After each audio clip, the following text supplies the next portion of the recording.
وإذا قرئ القرآن فاستمعوا له وأنصتوا لعلكم ترحمون।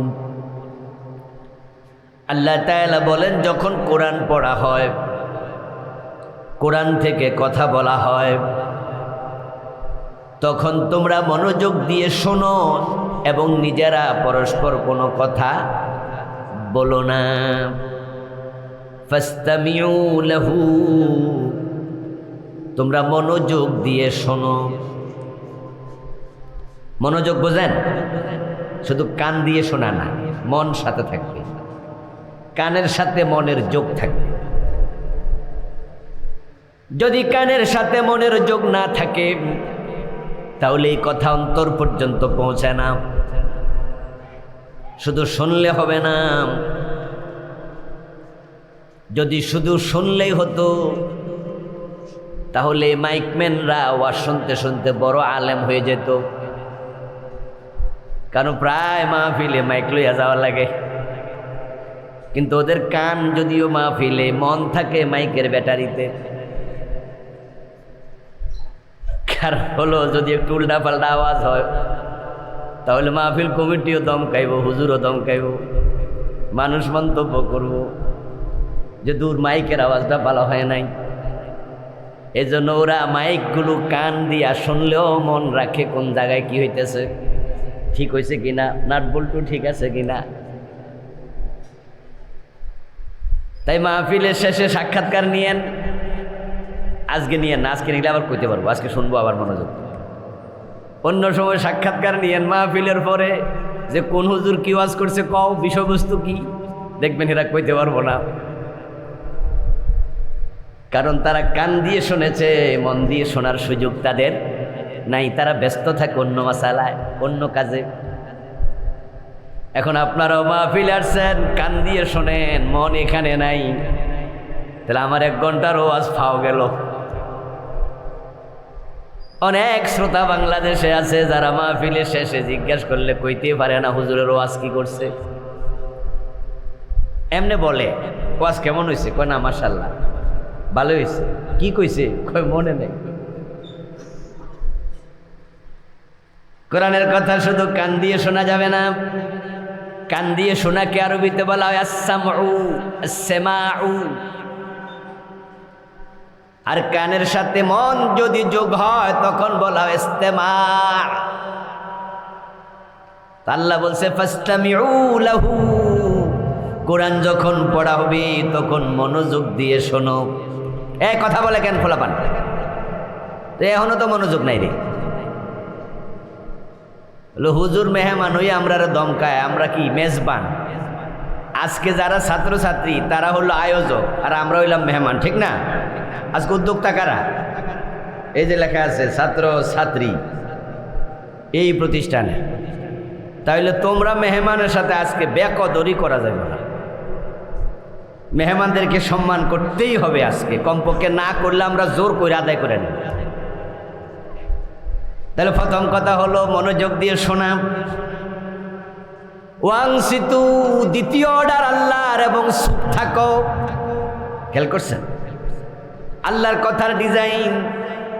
কোরআন যেখানে পড়া হবে সেখানে কথা বলা যাবে না, চুপ করে থাকা লাগবে। চুপ করলেও থাকবে না, বইয়া বইয়া চুপ করে মোবাইল টিপবো, হুজুর কইছে চুপ থাকতাম। নো, আল্লাহ কয়ে মনোযোগ দিয়ে শুনতেও হবে। এ দুইটা অর্ডার যেহেতু আল্লাহর কথা না মানলে কি গুনাহ হয় না? ইয়েস। তাই কোরআনের মজলিসে এসে নিজেরা কথা বলা যাবে না, চুপ করে থাকতে হবে। কোরআন থেকে যা বলা হয় তা শুনতে হবে।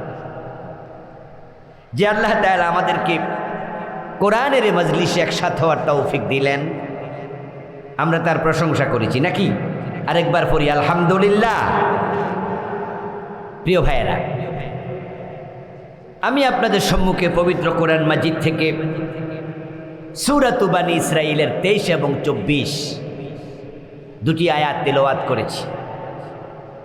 নবীজি সাল্লাল্লাহু আলাইহি ওয়াসাল্লামের পবিত্র মুখ অনুসৃত একটি ছোট্ট হাদিস পড়েছি। আল্লাহ তাআলা তৌফিক দিলে এখান থেকে কিছু কথা বলবো ইনশাআল্লাহ। কোরআনে যত কথা আছে, আমরা কোরআন থেকে যা পড়ি, যা শুনি, যা জানি, সকলে আমরা সব মানি না। মানলে সওয়াব আছে, না মানলে বিপদ। তো মানবেন কি মানবেন না এটা পরে, আগে তো শুনবেন। যদি শোনেন লাআল্লাকুম তুরহামুন, আল্লাহ তাআলা বলেন যে যারা মনোযোগ দিয়ে শুনবে আমি আল্লাহ তাদের উপর রহমত নাজিল শুরু করে দেই। জীবনের প্রতিটি ক্ষেত্রে রহমত দরকার। আল্লাহর রহমত যদি আল্লাহ তুলে নেয় তাহলে একজন মানুষ ভালো থাকতে পারে না। আরে মানুষ যে কত কষ্টে আছে এটা দেখার জন্য মাঝে মাঝে হাসপাতালে যাবেন।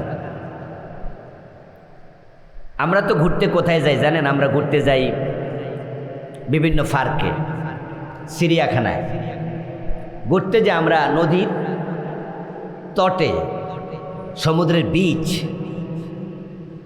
আমরা ঘুরতে যাই সুন্দর সুন্দর জায়গায়, ফুল বাগানে। হ্যাঁ, আপনি যাবেন। ওগুলাতে যাওয়া যত বেশি দরকার তার চেয়ে বেশি দরকার পঙ্গু হাসপাতালে যাবেন। এর চেয়ে বেশি দরকার ক্যান্সার হাসপাতালে যাওয়া। এর চেয়ে বেশি দরকার প্যারালাইজড হাসপাতালে যাওয়া, সিআরপি। আমি সিআরপিতে গিয়েছি, পঙ্গুতে গিয়েছি, ক্যান্সার হাসপাতালেও গিয়েছি, কলেরা হাসপাতালেও গেছি। বিভিন্ন জায়গায় সুযোগ পেলে মাঝে মাঝে যাই। সিআরপি হলো যারা প্যারালাইজড হয়ে যায় তাদের চিকিৎসা কেন্দ্র, এটা ঢাকার সাভারে। সেখানে যাইয়া এমন কিছু রুগী দেখেছি যাদেরকে দেখার পর বারবার আলহামদুলিল্লাহ পড়েছি। আমি দেখলাম মাথার এই পাশ দিয়া নাট বল্টু লাগানো, ওই পাশ দিয়া নাট বল্টু লাগানো, নাট এই পাশেও লাগাইছে ওই পাশেও লাগাইছে, যেন মাথা এভাবে নড়াচড়া করতে না পারে। হয়তো তার মেরুদণ্ডের হাড্ডিতে কোনো প্রবলেম, রোগে কোনো সমস্যা। যাদের প্যারালাইজড হয়, যারা প্যারালাইজ যে রোগটা আছে ওটা মানুষের নার্ভের সাথে সম্পৃক্ত। এই জন্য যখন ব্রেইন হ্যামারেজ হয়, স্ট্রোক করে, তখন দেখবেন স্ট্রোকের পরে কারো জিহ্বা বাঁকা হয়ে যায়, কারো একটা হাত একটা পা অবশ হয়ে যায়। শুনছেন না যে স্ট্রোক করার পরে এখন হাত পা নাড়তে পারে না? এটা প্যারালাইজড হয়েছে, প্যারালাইসিস হয়। এখন কার কোন অঙ্গে হয় এটা বোঝা বড় কঠিন। আমি দেখি মাজার ভিতরে নাট বল্টু ঢুকাইয়া রাখছে, শোয়া রাখছে, এই মাজা পর্যন্ত শোয়ানো, আর তার উপরের অংশ টানা বান্ধা রাখছে, উপরে রশি দিয়া দুই পা এভাবে উপরের দিকে বান্ধা। আরে কতজন কত সমস্যা, তাদেরকে দেখে বারবার পড়েছে আলহামদুলিল্লাহিল্লাযী আফানি মিম্মা বতালাহুম বিহি ওয়া ফাদ্দালানি আলা কাসীরিম মিম্মান খালাকা তাফদীলা। নবীজি শিখাইছেন এই দোয়া, যদি কোনো বিপদগ্রস্ত মানুষকে তুমি দেখো তাহলে তুমি বলো আল্লাহ তোমার শুকরিয়া, যে বিপদ তুমি তাকে দিয়েছো তা থেকে আমারে তুমি রক্ষা করেছো, এবং তোমার কত সৃষ্টি মাখলুক আছে যারা আমার চেয়ে খারাপ আছে, তাদের উপরে আমারে তুমি ভালো রাখছো। নবীজি বলেন এই দোয়া যদি কেউ পড়ে ওই বিপদ আল্লাহ তাকে আর দেয় না। ক্যান্সার হাসপাতালে গেলে দেখবেন কত মানুষ ক্যান্সারে আক্রান্ত। বাংলাদেশের একমাত্র, বাংলাদেশের সবচেয়ে বড় পাগলা হাসপাতাল, এশিয়া মহাদেশের মাঝে একসময় সবচেয়ে বড় ছিল, ওইটা হলো পাবনার হেমায়েতপুর। নাম শুনছেন? যারা শুনছেন হ্যাঁ বলেন, শুনেছেন? পাবনা জেলার জায়গাটার নাম হইল হেমায়েতপুর। ওই পাবনার হেমায়েতপুর হলো এশিয়া মহাদেশের সবচেয়ে এক সময়ের বড় পাগলা হাসপাতাল, পাগলের হাসপাতাল, পাগলা গারদ আমরা বলি। আমি সেটাও ভিজিট করতে গিয়েছিলাম একবার। আরে কত মানুষ দেখতে শুনতে মনে হয় সুস্থ, কি দারুণ না দুষ বডি, কি তাজা মোটা, কিন্তু এই পাগলা গারদে মা বাবা দিয়া দিছে, শকে দেয় নাই। পাগল হওয়ার পর যখন সে পাগলামি করে, বাড়িতে রশি দিয়া বেদো তাকে ঠিক রাখা যায় না, এক পর্যায়ে বাধ্য হইয়া পাগলা গারদে মা বাবা আপনজনেরা পাঠাইয়া দেয়। এখন এবার বলুন তো, তাদের যে আমরা ভালো আছি, ভালো রেখেছেন কে? আল্লাহর বড় দয়া, বড় করুণা আমাদের উপর, তার রহমত আছে, তাই আমরা ভালো আছি। একজন মানুষ কালকে ভালো ছিল, আজকে ভালো নেই, হঠাৎ মরে গেছে, অথচ গতকাল আপনার সাথে দেখা, কিন্তু সকালবেলা শুনলেন লোকটা দুনিয়াতে নাই। শোনেন না এরকম?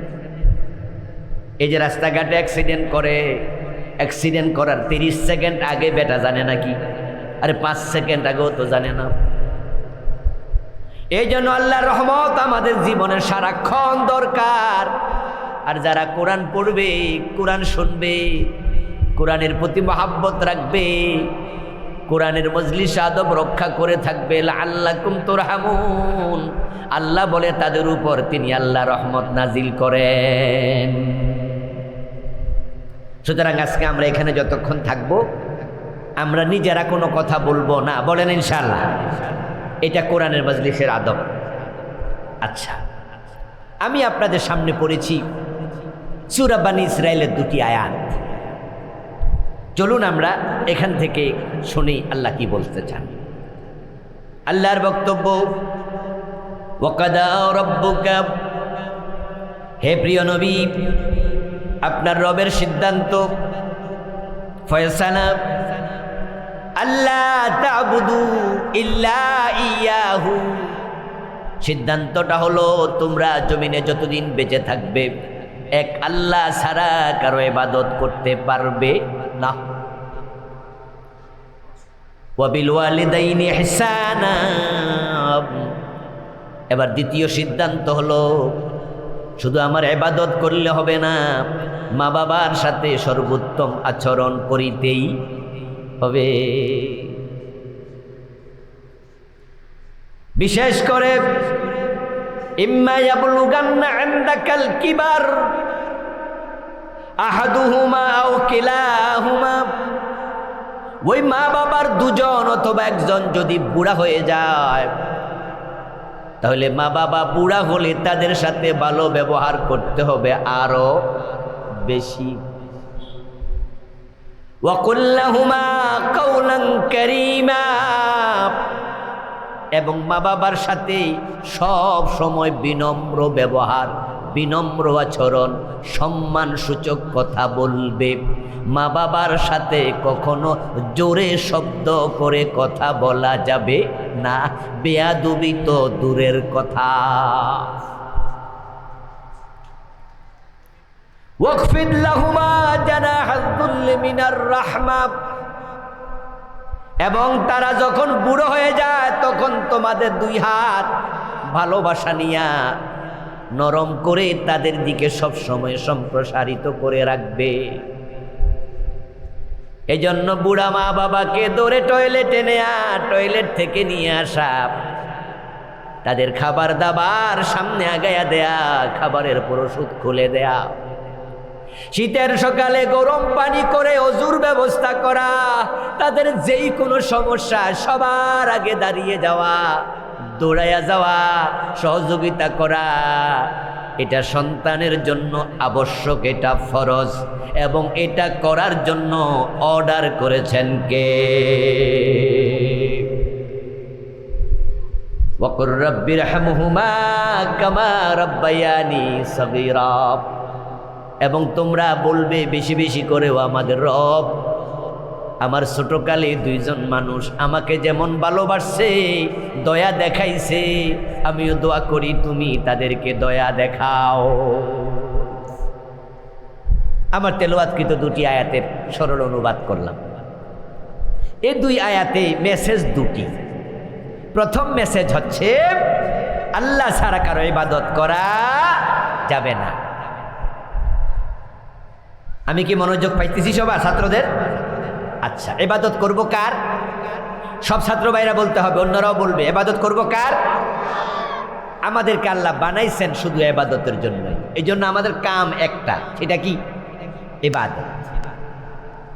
এই যে আমার ঘড়ি আছে, হাত ঘড়ি, এটা যে বানাইছে কোন উদ্দেশ্যে বানাইছে? সময় দেবে। এই মাইক যে বানাইছে উদ্দেশ্য কি? শব্দকে বড় করবে, লাউডলি আমাদের শব্দ পৌঁছাবে। এই মোবাইল যে বানাইছে, এই মোবাইল বানানোর পিছন উদ্দেশ্য তারবিহীন কাছের কথা দূরে পৌঁছে। প্রত্যেক জিনিসের পিছনে যে বানায় তার একটা উদ্দেশ্য থাকে। তা আমাদেরকে আল্লাহ বানাইছে উদ্দেশ্য শুধু একটা, আল্লাহর ইবাদত। এখন ঘড়ি সময় দেয় না, মোবাইল টিপ দেওয়ার পরও আওয়াজ যায় না, শব্দ ট্রান্সফার করে না। মাইকের মাউথ স্পিচ সামনে নিলাম, কথা বড় করে পৌঁছায় না। ভালো করে শুনুন ভাই, যদি ঘড়ি টাইম না দেয় সে ঘড়ি ডাস্টবিনে পড়ে যায়। যদি মোবাইল কথাবার্তা আদান প্রদান না করে মোবাইলটাও মানুষ ফালাইয়া দেয়, এটাও ডাস্টবিনে চলে যায়। এই মাইক যদি কথা বড় না করে, মাইকের মাউথ স্পিচ আমরা ফালাইয়া দেব, ও বেটা মাইকের মালিক এটা ফালাইয়া নতুন একটা আনবে, ডাস্টবিনে ফেলে দেবে। এবার যে মানুষকে আল্লাহ ইবাদতের জন্য বানাইছে, ওই মানুষ যদি ইবাদত না করে আল্লাহ তাকেও ডাস্টবিনে ফেলে দেয়। ওই ডাস্টবিনের নাম হলো জাহান্নাম।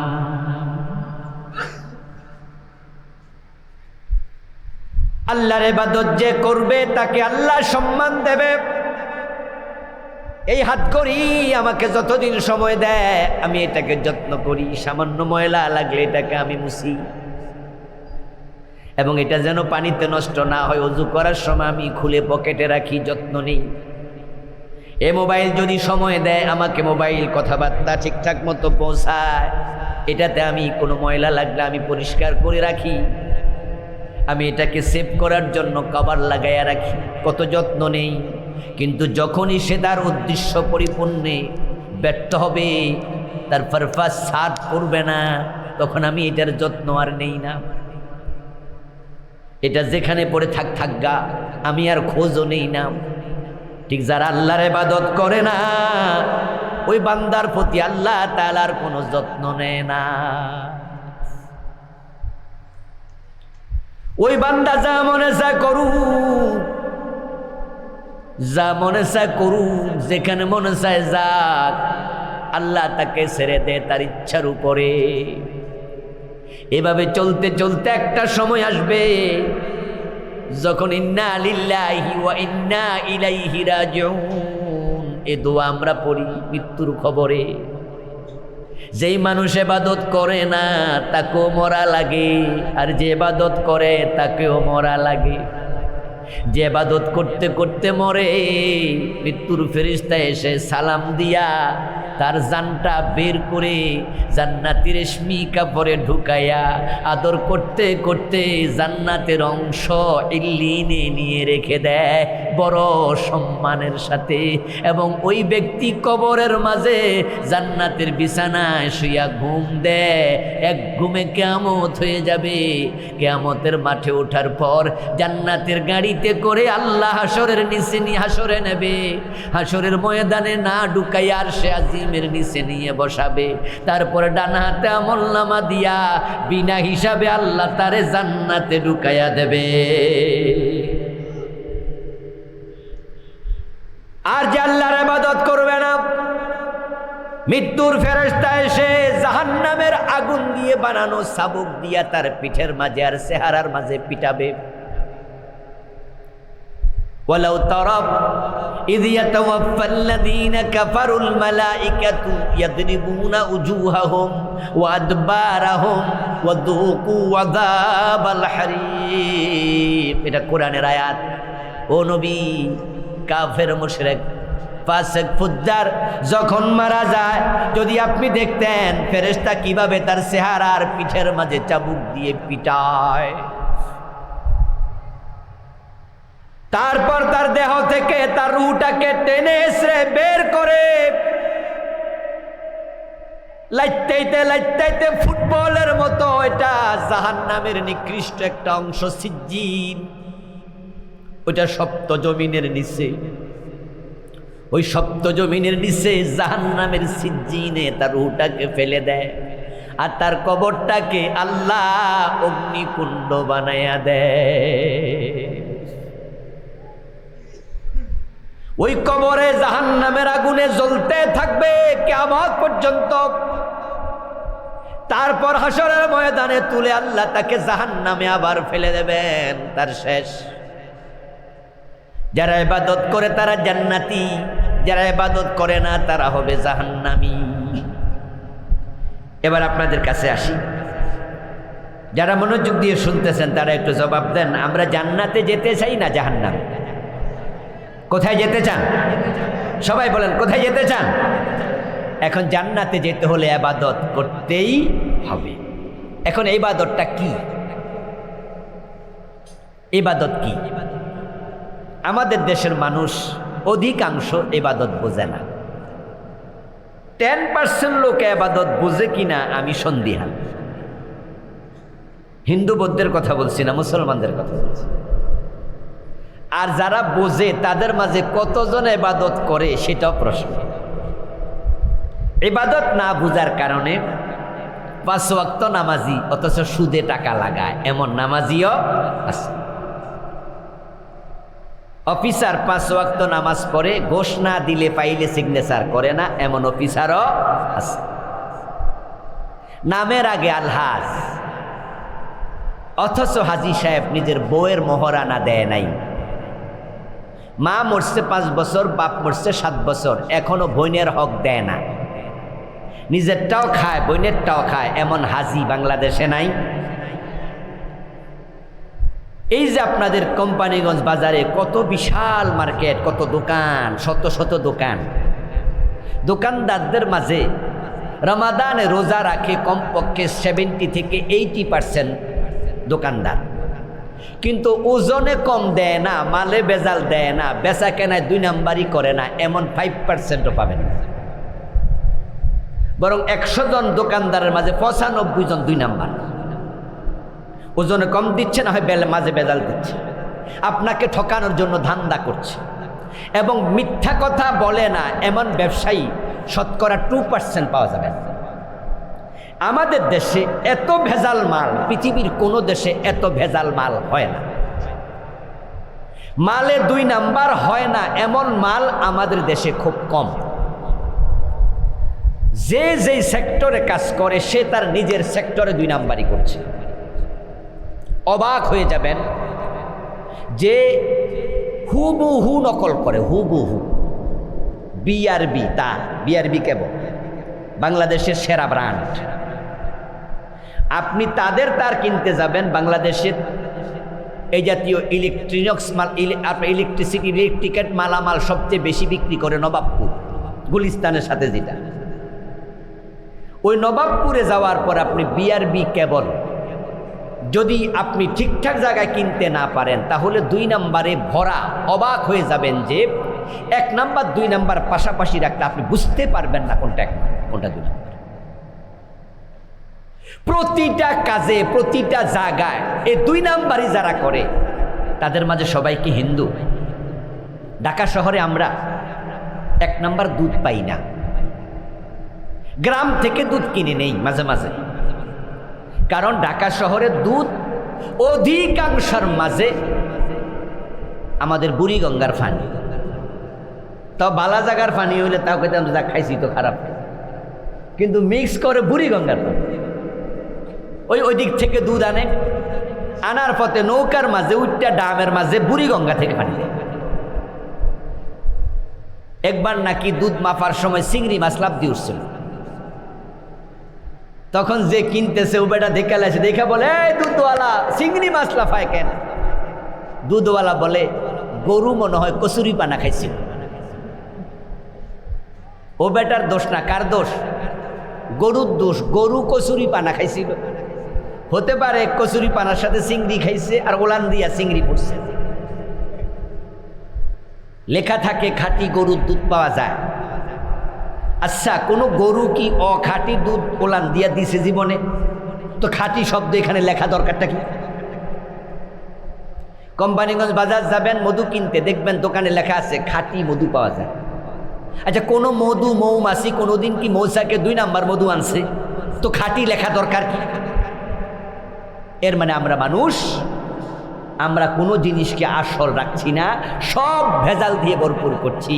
অথচ আবার নাম কি? আব্দুল্লাহ, আব্দুর রহমান। জিজ্ঞাসা করবেন 2 নাম্বার দুধ বেচুন না লোকটাকে, আপনি কি নামাজ পড়েন? বলে হুজুর 5 ওয়াক্ত ফজরও কামাই করি না। আরে নামাজি কিভাবে ওজনে কম দেয়? নামাজি কিভাবে মালে ভেজাল দেয়? নামাজি কেমনে সুদ খায়? নামাজি কেমনে ঘুষ খায়? ব্যাপারটা হলো সে মনে করছে নামাজ ইবাদত, রোজা ইবাদত। দোস্ত আসলে শুনুন, নামাজ ইবাদত, রোজা ইবাদত এভাবে বলার সুযোগ নাই। এগুলো ইবাদতের অংশ মাত্র। যেমন হাতের নাম মানুষ না, পায়ের নামও মানুষ না। কল্লা কাইটা আলাদা করে দেন, এটার নাম মানুষ না, এটার নাম কল্লা, এটার নাম হাত, এটার নাম পা। কলিজা আলাদা করেন, এটার নাম কলিজা। এক একটার এক এক নাম। তাহলে মানুষ কোনটা? উত্তর হলো সবগুলো একসাথে জড়ো হয় যখন, তখন তার নাম হয় মানুষ। এখন বাংলাদেশের লোকেরা বুঝছে নামাজ কালাম পড়লে ইবাদত হয়ে যায়, এই জন্য সে 5 ওয়াক্ত নামাজ পড়ে আবার আকামও করে। আচ্ছা, নামাজের নাম যদি ইবাদত হতো, সূর্য ওঠার সময় নামাজ পড়লে সওয়াব হয় না গুনাহ হয়? দেবীদারের লোকেরা কি জানে না মাসলা?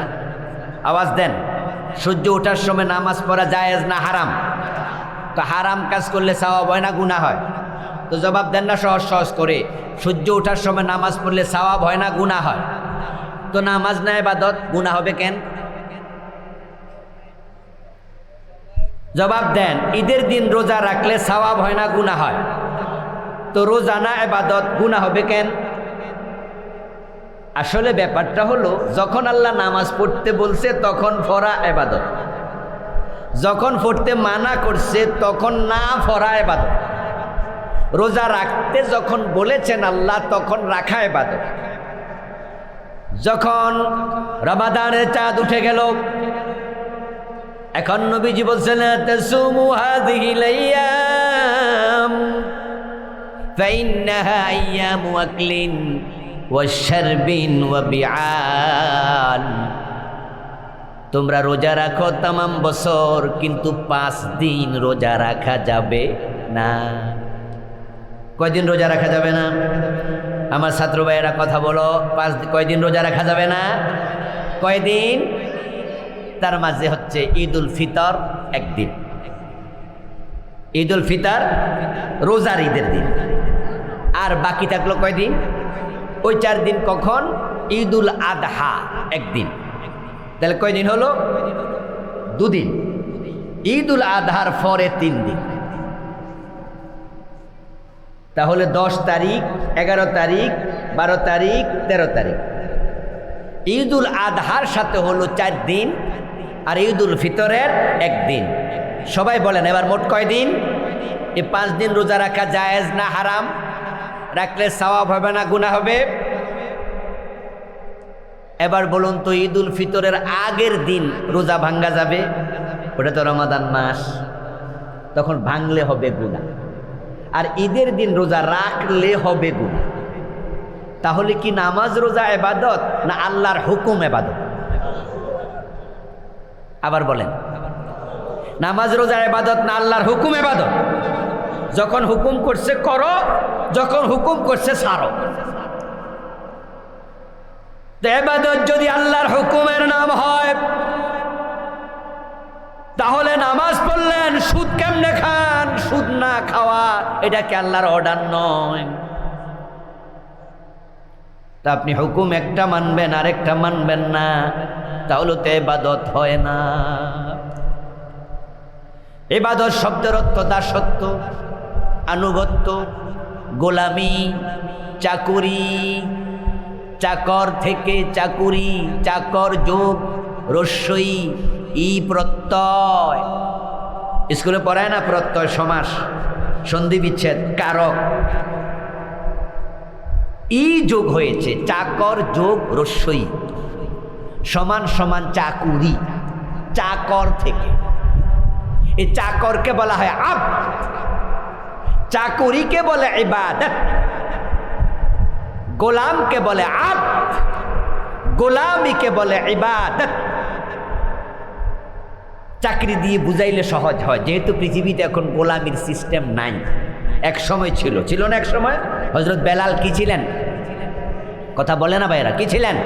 গোলাম, দাস, দাস গোলাম ছিল। কিন্তু এখন কি পৃথিবীতে দাসত্ব প্রথা আছে? নাই। সম্ভবত এটা আমেরিকার সাবেক প্রেসিডেন্ট আব্রাহাম লিঙ্কন জাতিসংঘে তিনি বিল উপস্থাপনের মাধ্যমে তামাম পৃথিবী থেকে গোলামি, দাসত্ব প্রথাকে মূলোৎপাটিত করেছেন।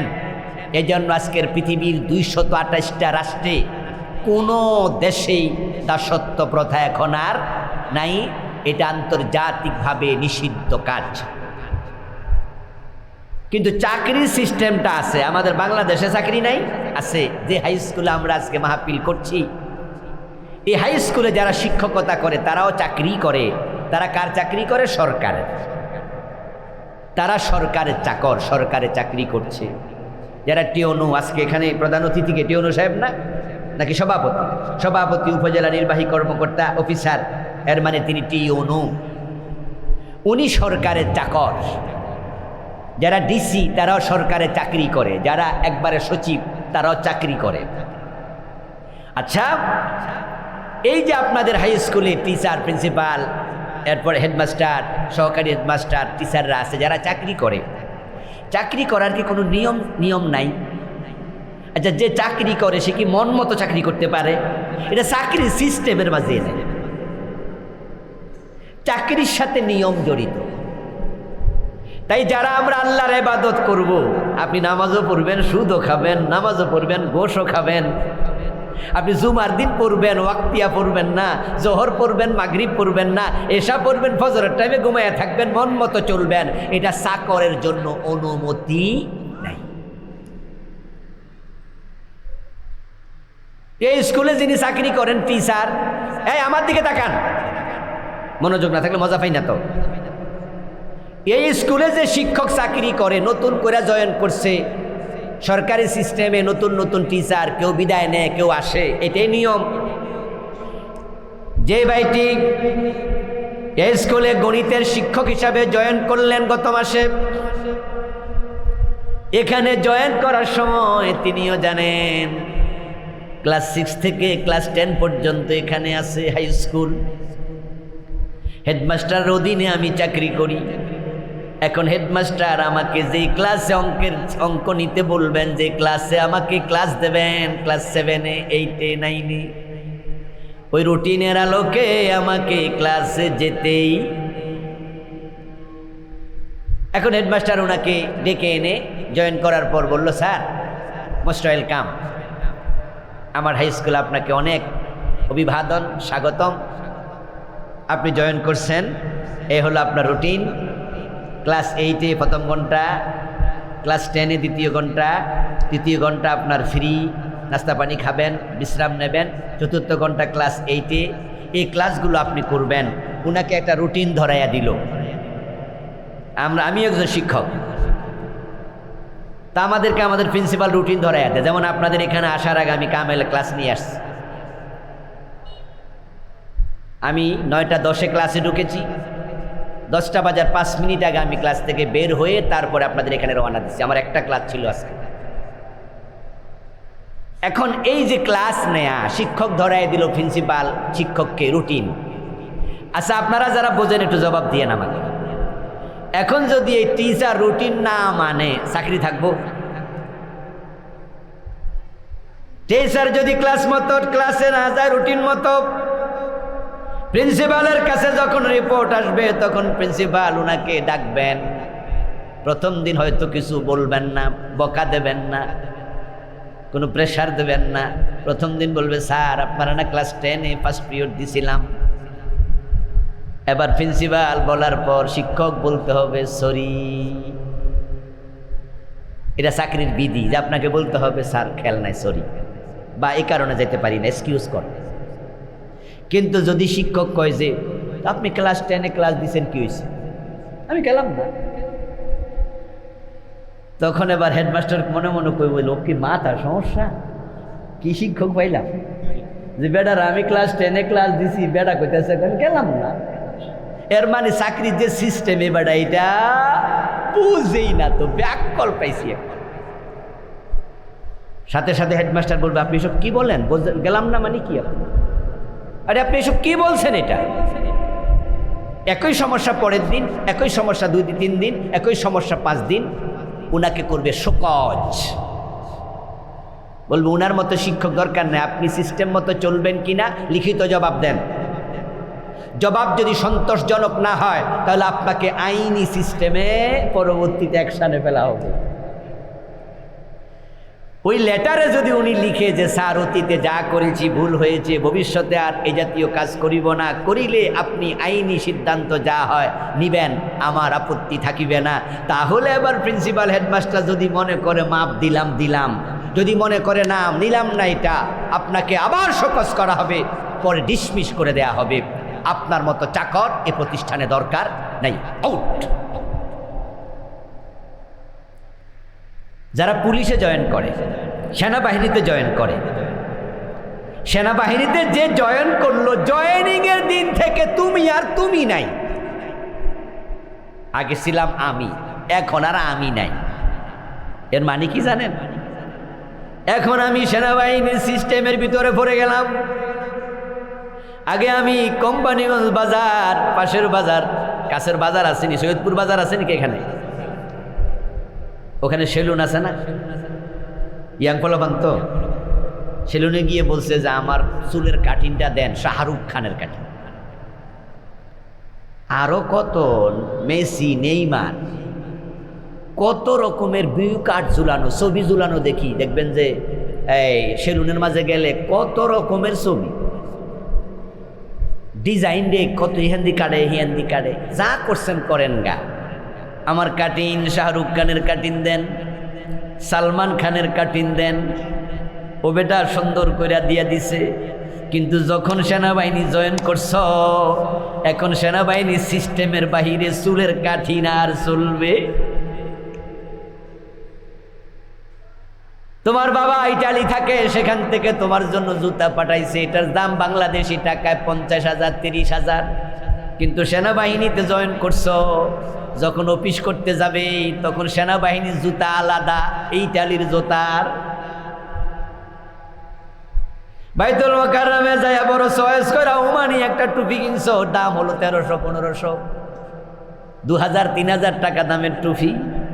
কিন্তু সেনাবাহিনীতে জয়েন করছো, অফিস করার সময় টুপি মাথায় দিলে হবে না, সেনাবাহিনীর আলাদা টুপি আছে না নাই?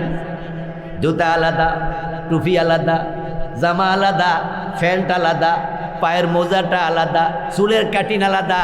এবং জামা যখন পরে তখন দেখবেন সেনাবাহিনীর অফিসার, সেনাবাহিনীর কনস্টেবল অফিস ডিউটিতে সময় এইভাবে জামা বইটা রাখা লাগে। আরে হাতাওয়ালা জামা হাতা বটে রাখো, তোমার ডিউটির সময় হাতা খোলা যাবে না, এটাও সেনা আইন। কারণ হাতা বোটে রাখা প্রমাণ করে তুমি যুদ্ধের জন্য অলওয়েজ রেডি। এখন আপনার টুপি আপনার মতো আর হবে না, আপনার পায়ের জুতা আপনার মতো আর হবে না, নিজের মন মতো কিছুই চলবে না, কারণ সে সরকারের চাকরি করে। যদি আপনি বলেন যে এত আইন মানতে আমার ভালো লাগে না, তাহলে বলবে রিজাইন করে বাড়ি যাও গা, এবার মন মতো চলো। স্কুলে জয়েন করলে হেডমাস্টার মানব, আর সেনাবাহিনীতে গেলে সেনা আইন মানব, পুলিশে গেলে পুলিশের আইন মানব, গার্মেন্টসে চাকরি করলে সেখানে কি আইন নাই? তো সব জায়গায় সব আইন মানো। এখন আল্লাহর ইবাদত করে আল্লাহর গোলাম, আল্লাহর চাকর থাকতে চাইলে আল্লাহর আইন মানা দরকার আছে না নাই?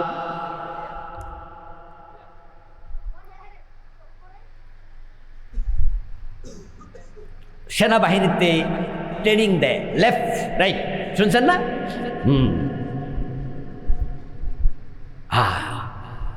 লেফট লেফট মানে কি? বাম।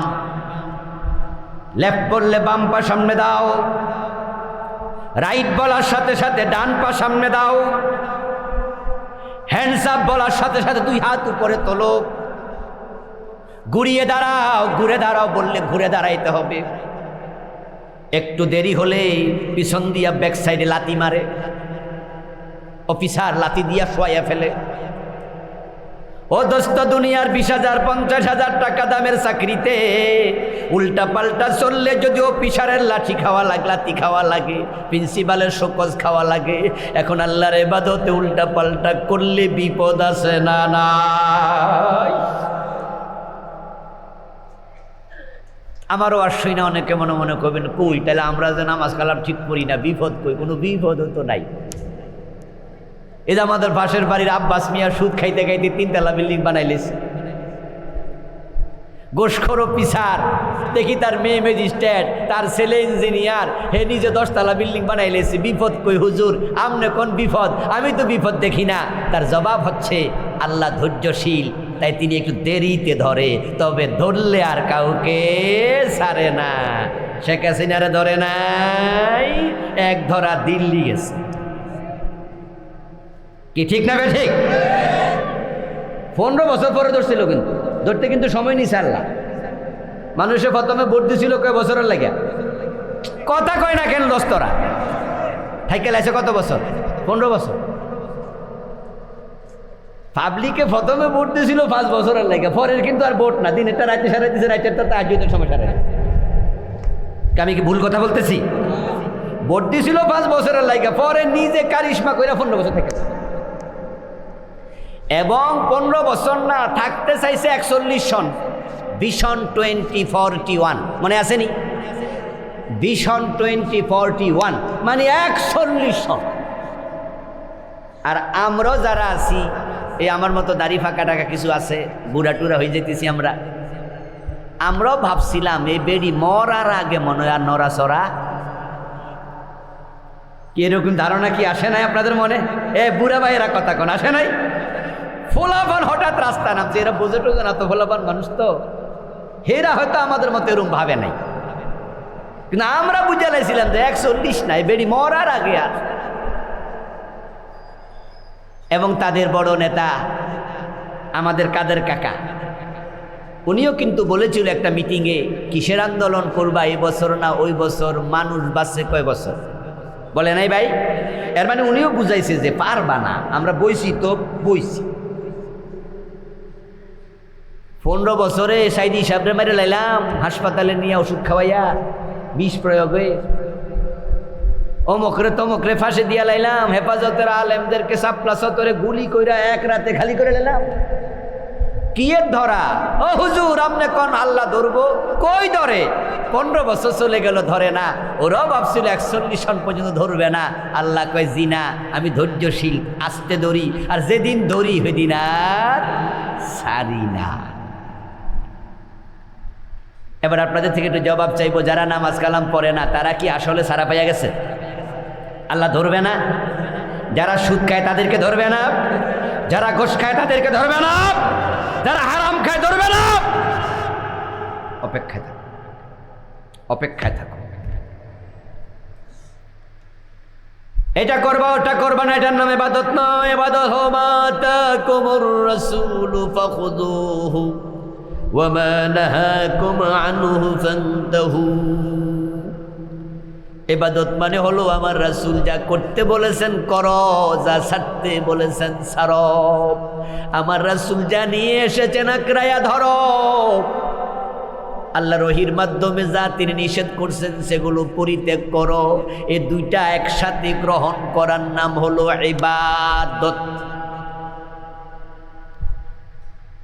আমাদের প্রত্যেকের ঘরে তো বিদ্যুতের বাতি আছে, বাল্ব আছে।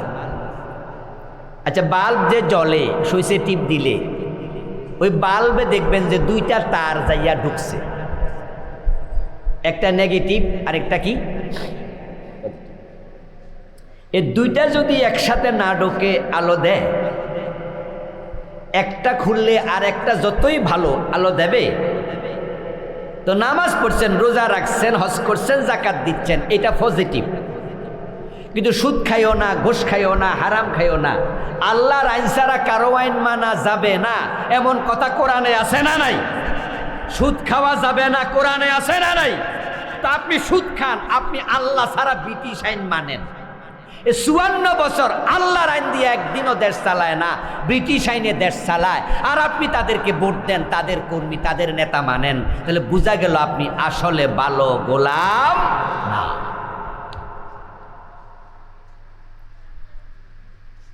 এই যে আমার সামনে মাইকের স্পিচটা, এখানে যে তার ঢুকছে, তারগুলো, এই তারের ভিতরেও কাইটটা দেখবেন যে দুইটা আছে, নেগেটিভও আছে, পজিটিভ আছে।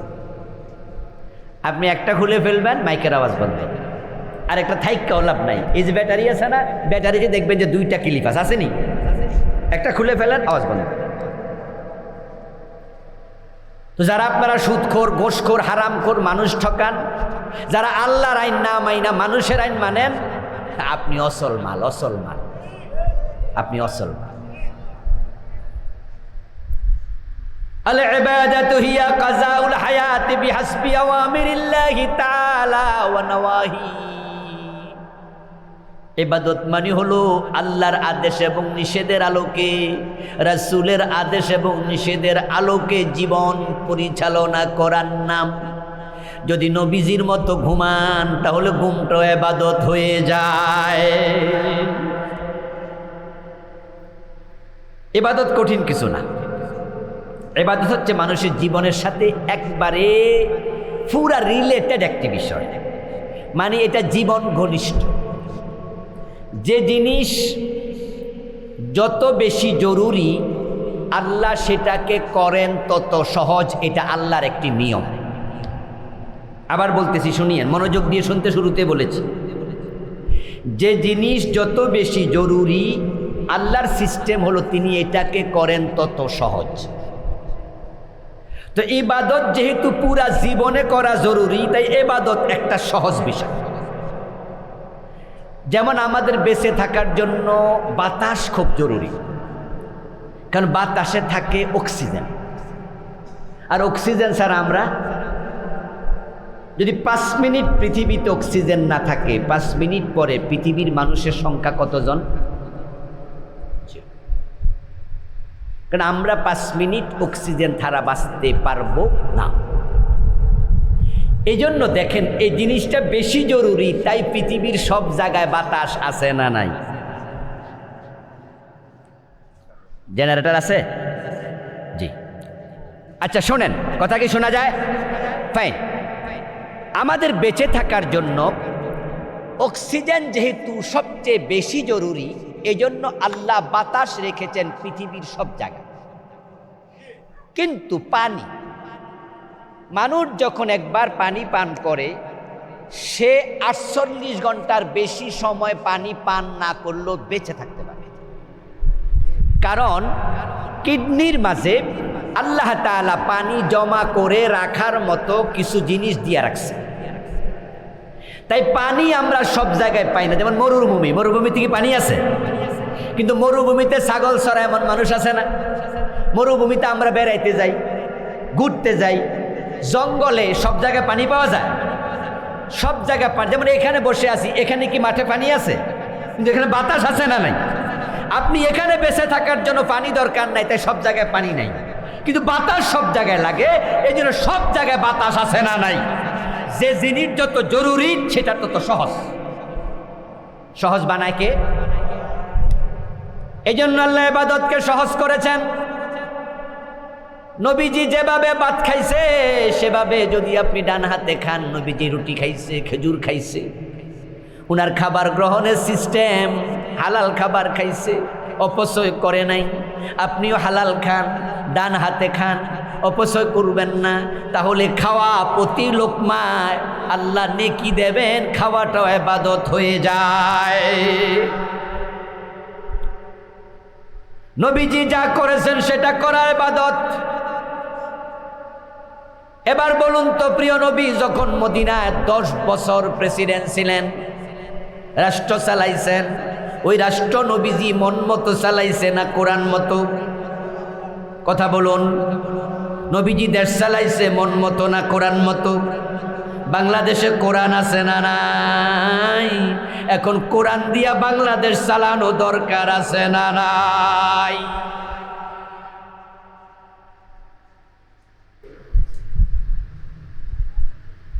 যুবক, মা বাবা তাদের যত্ন নেও, তাদের পায়ের তলায় তোমার জান্নাত।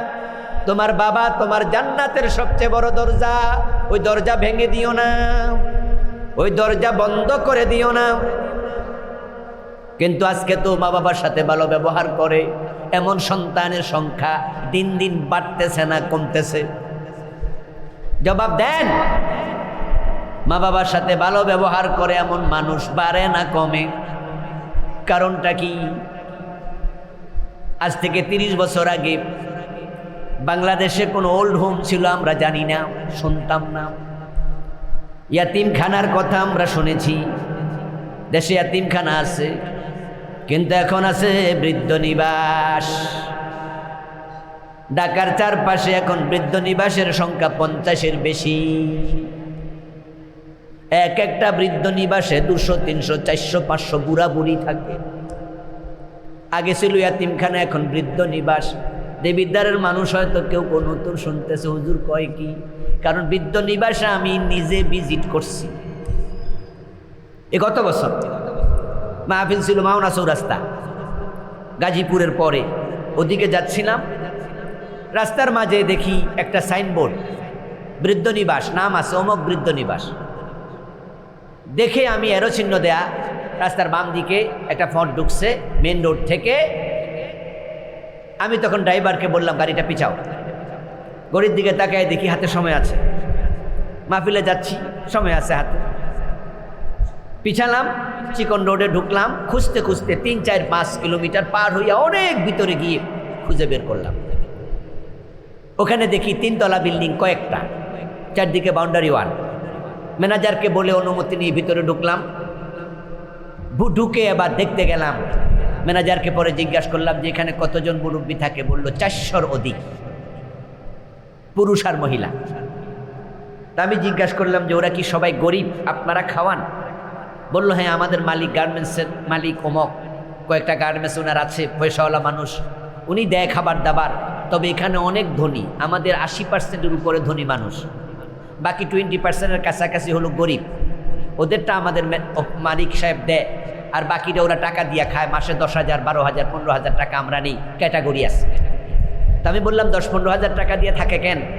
কই যে মা বাবার বাচ্চা কাচ্চা দেখে না, ছেলে ডাক্তার আছে, ইঞ্জিনিয়ার আছে, প্রফেসর আছে, বড় ব্যবসায়ী আছে, কিন্তু বউ প্রফেসর, বউ ডাক্তার, এই জন্য বুড়া মা বাবারা সহ্য করে না, মামার মা বাবারা রেখে আসো, টাকা লাগলে টাকা দেব। বাংলাদেশে এখন এই জাতীয় বুড়া বুড়ির জায়গা ঢাকা শহরের চারপাশে 50-টার বেশি বৃদ্ধ নিবাস। এগুলো আগে আমেরিকায় ছিল, ইউরোপে ছিল, পৃথিবীর বিভিন্ন কাফেরদের কান্ট্রিতে ছিল। সন্তানরা মা বাবার খবর নেয় না, এটা বাংলাদেশে ঢুকতেছে। কারণ কি?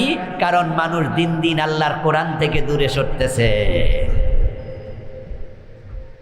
সন্তান ডাক্তার ইঞ্জিনিয়ার বানায়, কোরআন শরীফ ভালো করে পড়ায় না, ভালো সন্তানের অভাব।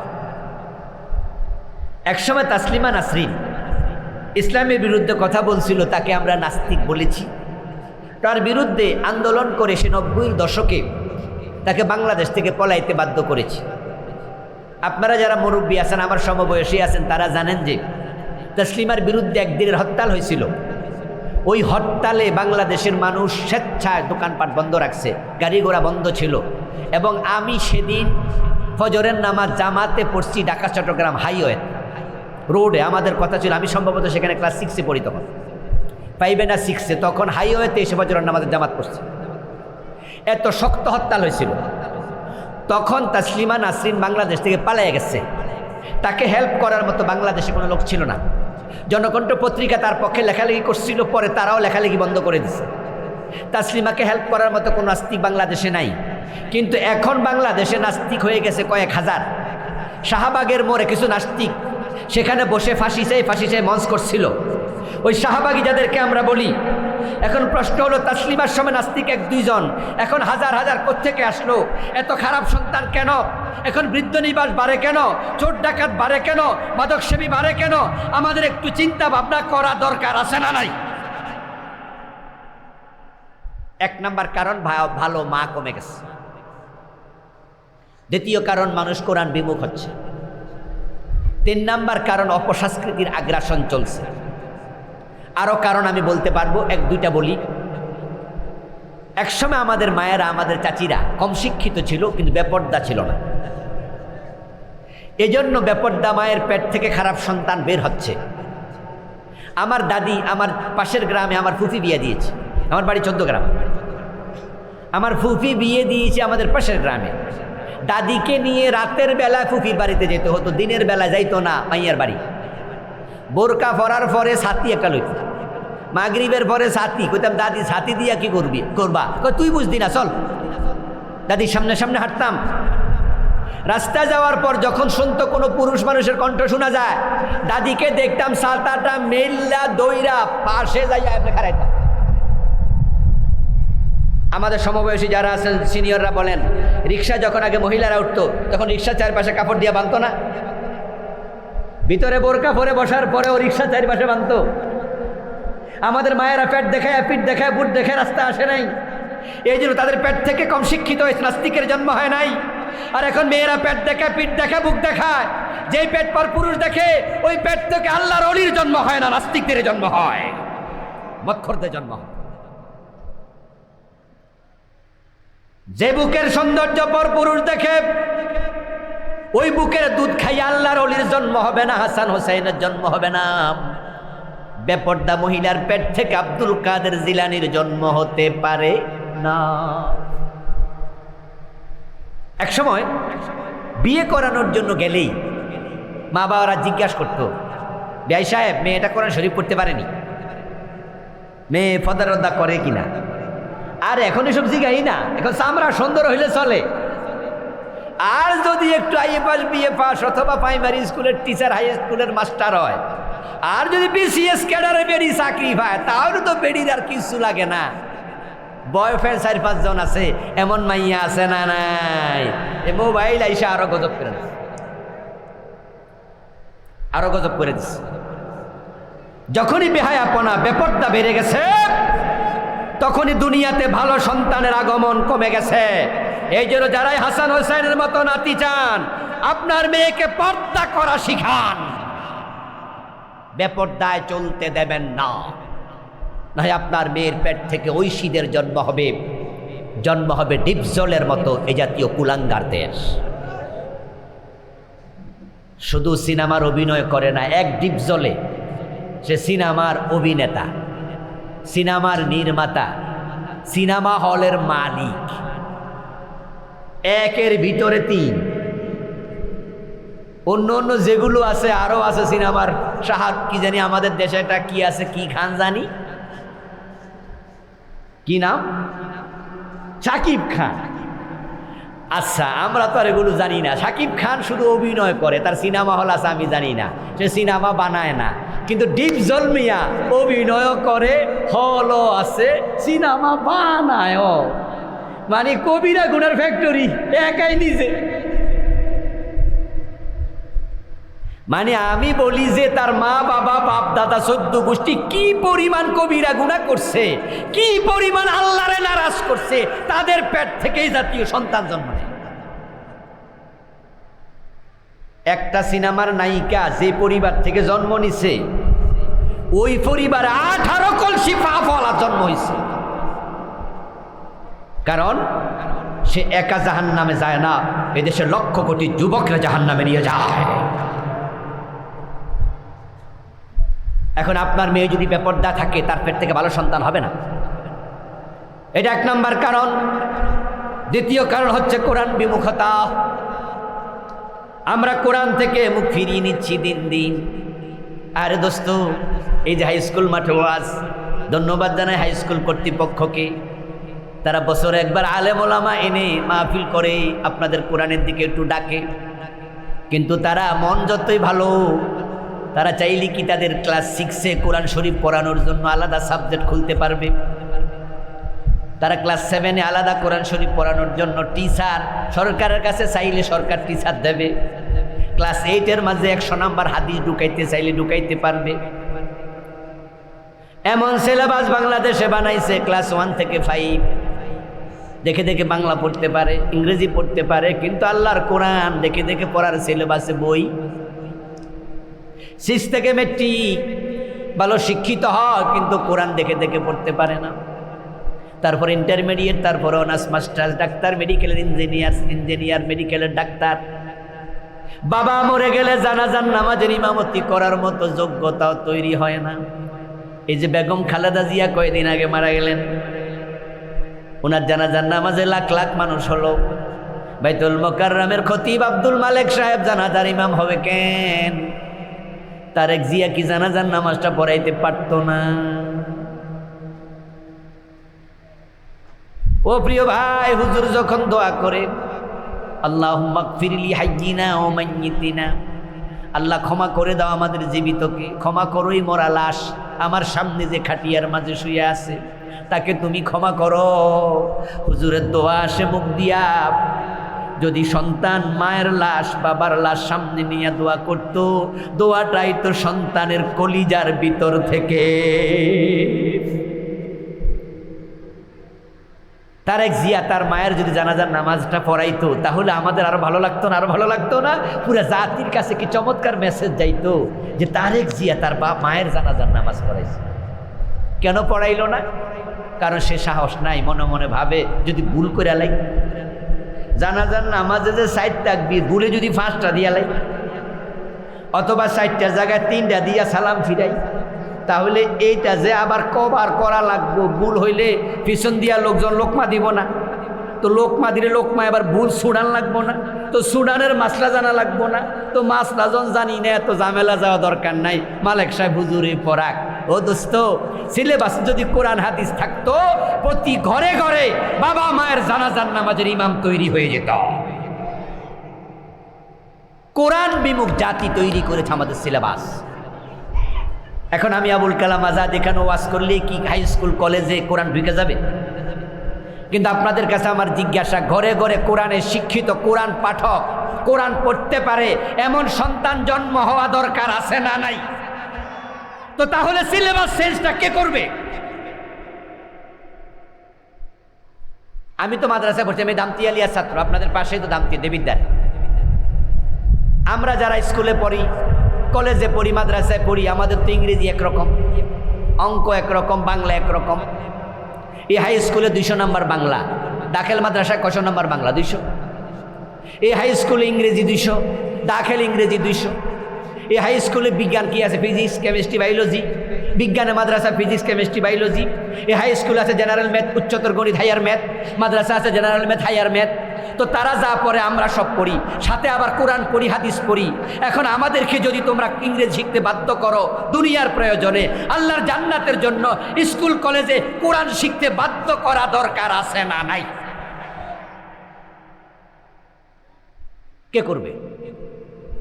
কে করবে? যারা 54 বছর দেশ চালাচ্ছে তারা তো কোরআন পড়াইতে সিলেবাস বানাচ্ছে না। আমরা তো বলি ইংরেজি, অঙ্ক যা আছে থাকুক, সাথে স্কুল কলেজে 100 নম্বর কোরআন ঢুকাই দাও, 100 নম্বর হাদিস ঢুকাই দাও। তাহলে আমাদের সন্তানরা ডাক্তারও হবে, ইঞ্জিনিয়ারও হবে, প্রফেসরও হবে, সাথে সাথে কোরআনের আলেম হয়ে যাবে, ঠিক কি না? আর যদি কোরআন ভিতরে ঢুকে যায়, মাকে আর বাবাকে কখনো বৃদ্ধ নিবাসে রাখবে না। কোরআন যদি ভিতরে ঢুকে যায়, আপনার মেয়ের বেপরদা চলবে না, ঘরে ঘরে ইসলাম ঢুকে যাবে, জুলুম কমে যাবে, সুদঘোষ কমে যাবে। তো 54 বছর যারা শিক্ষামন্ত্রী হলো, অর্থমন্ত্রী হলো, প্রধানমন্ত্রী হলো, সেখানে হিন্দু কয়জন প্রধানমন্ত্রী হয়েছে? এ 54 বছরের বাংলাদেশে কয়জন প্রেসিডেন্ট, প্রধানমন্ত্রী হিন্দু ছিল? সব তো মুসলমান। কিন্তু কোরআন কেন ঢুকায় না? যারা কোরআন বিমুখ ওদেরকে পরিত্যাগ করো, কোরআনওয়ালাদেরকে সামনে নেতা বানায় দাও। কোরআনের পক্ষে এবার মাথা তুলে দাঁড়াও। ইনশাআল্লাহ কোরআনমুখী যদি আমরা হয়ে যাই, তাহলে সমাজে শান্তি আসবে, সন্তানরা মাদক সেবী হবে না, যেই ঘরে একটা পোলা মদ খায় ওই ঘরটাকে জাহান্নাম বানায়া সারে। মদের টাকার লেগে মায়ের গায়ে হাত তোলে, বাপের গায়ে হাত তোলে, এমন জানোয়ার আছে না নাই? আর যারা কোরআন পড়ে কোরআন হাতে তুলে দেন, যেই হাতে কোরআন উঠে সেই হাতে মদের বোতল আর উঠবে না। প্রিয় ভাইয়েরা, আমার পরিবার গঠন কিভাবে করে, সন্তানের হক কি, মা বাবার হক কি, স্ত্রীর হক, স্বামীর হক, প্রতিবেশীর হক, এসব নিয়ে আমি এই বইটা লিখেছি। এই বইটার নাম ব্যক্তি ও পরিবার গঠন ইসলাম। আলহামদুলিল্লাহ, এই বইটার পৃষ্ঠা সংখ্যা 342। অনেক দলিল দিয়ে লিখেছি। আমার ড্রাইভার সাহেবের কাছে আমার লেখা মোট 9টা বই আছে, বাহিরে গাড়ি আছে।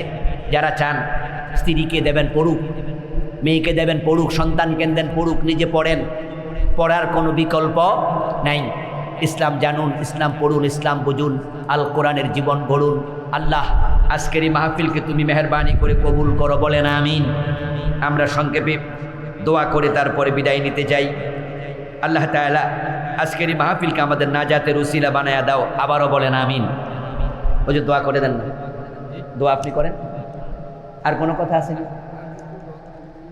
কথা তো নাই আর, দোয়া। আল্লাহুম্মা আমিন।